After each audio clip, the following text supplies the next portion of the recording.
विश्वनाथं तन्नुमः शाश्वतं शिवं विशालं भारतं वर्षं विशालम् आर्यसंस्कृतिं सर्वाधारं संस्कृतं च प्रणमामि पुनः पुनः।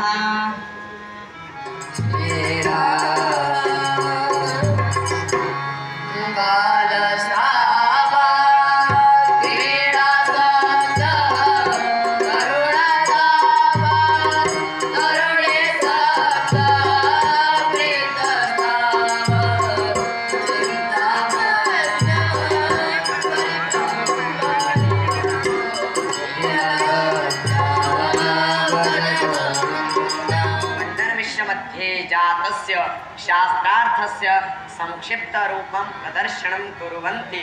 तो आइए आपको आज से 1400 वर्ष पूर्व के काल में लेकर चलते हैं। पितृपक्ष का समय माहिष्यमती सहरसा पूर्व मीमांसा अर्थात वैदिक कर्मकांड के पूर्व शिष्य अनुयायियों के साथ पाक भिक्षा मांगकर शास्त्रार्थ के लिए बैठे हैं। मध्य में मंडन मिश्र की विदुषी पत्नी उभय भारती जो सरस्वती स्वरूप पर विराजी हैं। ब्रह्म सत्यम जगन मिथ्या अर्थात ब्रह्म ही सत्य है, शेष सब मिथ्या है। यह ज्ञान ही कामं क्रोधं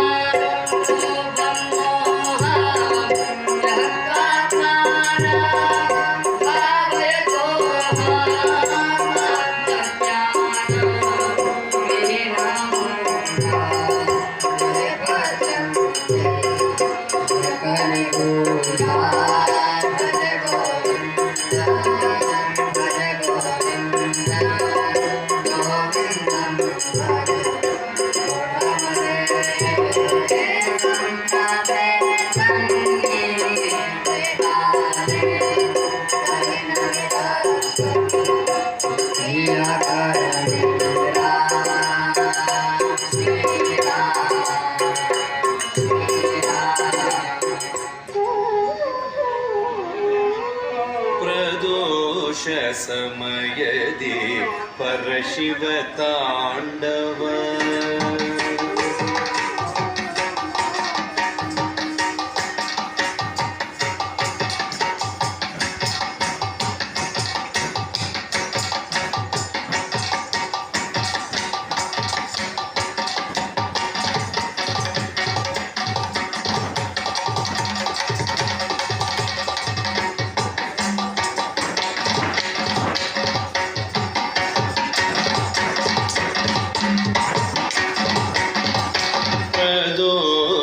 समयदि परशिव तांडव प्रदोष समयदि परशिव तांडव प्रदोष समयदि परशिव तांडव परम मंगल कला महोत्सव प्रदोष समयदि परशिव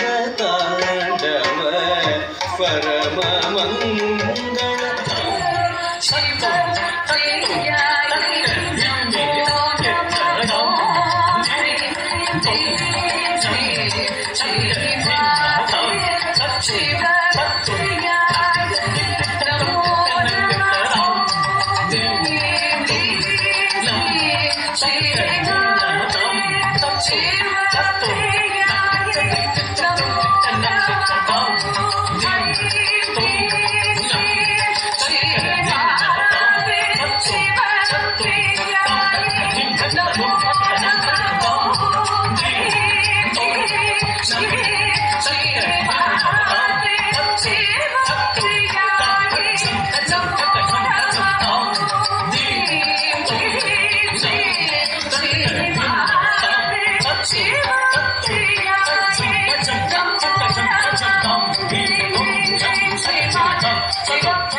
नारायणं पद्मभवं वसिष्ठं शक्तिं च तत्पुत्र पराशरं च व्यासं सुकं गौणपदं महान्तं गोविंद योगेन्द्र मथास्य शिष्यं श्री शंकराचार्य मथास्य पद्मपादं च हस्तामलकं च शिष्यं तं त्रोटकवार्तिककारमन्यान् अस्मद्गुरुः सन्ततमानतोऽस्मि। श्रुतिस्मृतिपुराणानाम् आलयं करुणालयं नमामि भगवत्पादं शङ्करं लोकशङ्करम्। नमः पार्वती पतये हर हर महादेव। धर्म की अधर्म का प्राणियों में विश्व का गौ माता की श्री आद्य शंकराचार्य भगवान की श्री श्री रुद्र महायज्ञ की भगवती कामाख्या की नमः पार्वती पतये हर हर महादेव। महान पवित्रतम समय है। आप सब लोग जड़ जानकर तोड़े नहीं। और हमारा पौराणिक इतिहास से कहता भी है कि पहाड़ भी जीवित हैं, उड़ते थे पहले, सभी के पंख थे, बाद में पंख विहीन हो गए और धीरे धीरे उनको निर्जीव मान लिया गया। अपने आर्थिक विकास का साधन मान लिया गया। बोले पत्थर तोड़ो, पहाड़ खोदो, नदियों को बांध दो। कैसे होगा? यदि कोई ये तर्क दे कि इनकी सांसें बेकार में बाहर निकल रही हैं, इनका गला दबा दो तो सांसें सुरक्षित रहेंगी, तो ये तो कोई तर्क नहीं हुआ, इंसान मर जाएगा। वैज्ञानिकों ने ये तर्क दिया कि पानी व्यर्थ में बह रहा है, पानी की बहुत कमी है दुनिया में, नदियां बांध दी जाए, खिलखिला रही है, मचल रही है, और वहीं उसको किसी ने गला दबा दिया हो। बांध बना दिए गए, गंगा का प्रवाह रुक गया। मैंने तो नहीं सुना कि गंगा बांध बनाने से पानी बढ़ गया, बल्कि गंगा के भक्तों को जरूर कष्ट हो गया, उसमें पानी नीचे नहीं रह गया। और कुंभ वगैरह होते हैं तो कोशिश करके डैम से छुड़वाना पड़ता है, तो पानी कहाँ चला गया उस गंगा का, जो गोमुख से लेकर गंगा सागर तक अगम्य धारा बहा करती थी गंगा की। यदि आपने रोक दिया और पानी उतना ही है तो कहाँ चला गया? उन बांधों की उतनी क्षमता तो है नहीं, जल शक्ति कम हो गई क्योंकि उनका गला रोका गया। तो स्वयं न खादन्ति फलानि रक्षा। अभी भी नदियां जो बहती हैं वो दूसरों के लिए बहती हैं, परोपकार के लिए। नदियां अपना पानी खुद नहीं पीती, बस तुम उनसे छेड़खानी मत करो, वो प्रवाहित होती रहेगी, आपको स्वच्छ जल देंगी, शीतल जल देंगी। छेड़खानी करोगे उन पर संकट आएगा तो संकट तुम पर भी आएगा। स्वयं न खादन्ति फलानि वृक्षा। वृक्षों ने यही पर्यावरण प्रदूषण के कारण, जलवायु परिवर्तन के कारण, जो वास्तविक प्राकृतिक पेड़ों का फलने फूलने का तरीका है वो बदल गया। भगवान राम की अर्धांगिनी माता सीता के जन्मस्थली जनकपुर धाम से आए हैं और वहाँ मैं भी गया था उनके आयोजन में। कमला नदी बचाओ अभियान है उनका। कमला माता सीता की सहेलियों में मानी जाती है और कमला हमारी देवी भी है। महाविद्याओं में एक कमला जो यहाँ कामाख्या माँ में 10 महाविद्या में पूजी जाती हैं। तो नदियों के जो किनारे हैं वो स्वच्छ रहें, धारा अविरल रहे, किसी प्रकार का छेड़खानी ना हो, उसके लिए वो अभियान चलाते हैं।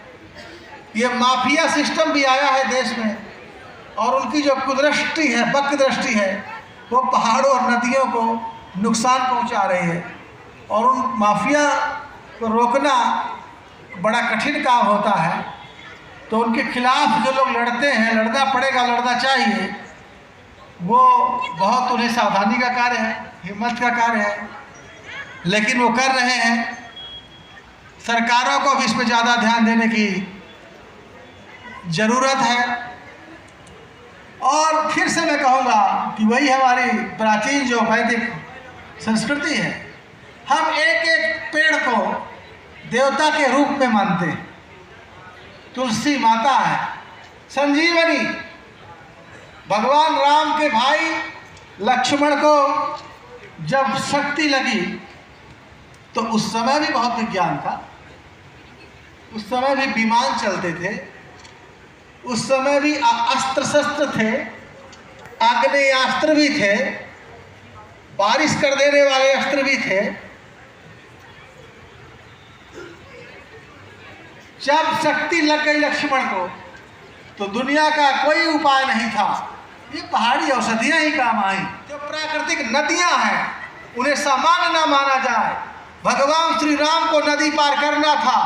यदि किसी ने राम को मजबूर किया और राम को मानना पड़ा, वो एक नदी का सेवक केवट था जो नाव चला चला करके नदी पार किया करता था। प्रभु रामचंद्र जी से झगड़ने का वो साहस रखा और बोले पाँव धोऊंगा।